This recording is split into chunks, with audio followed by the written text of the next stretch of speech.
স্থগিত হয়ে গেছে ঢাকার আকাশপথে বিমান ওঠানামা। দুপুর ২:৩০টার পর থেকেই হযরত শাহজালাল আন্তর্জাতিক বিমানবন্দরের চারপাশে ছড়িয়ে পড়ে আতঙ্ক। ঠিক সেই সময়ই একে একে সরে গিয়ে ফ্লাইটগুলোকে যেতে হয় সিলেট, কক্সবাজার ও চট্টগ্রামে।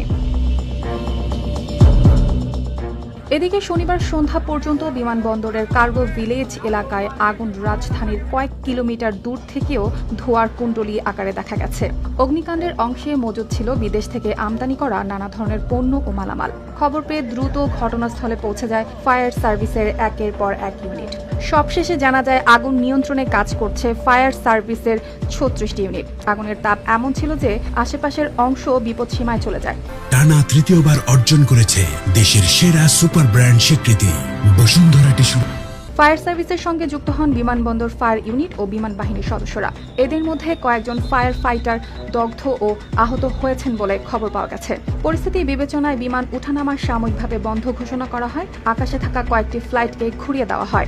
বিমান ঢাকামুখী 4টি ফ্লাইট অবতরণ করে চট্টগ্রাম বিমানবন্দরে, আর রিয়াদ থেকে আসা একটি ফ্লাইট নামানো হয় সিলেটে।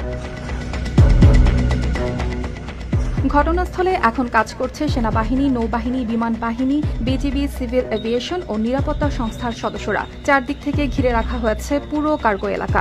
বন্ধ করা হয়েছে যান চলাচল। অর্পিতা জাহান, RTV।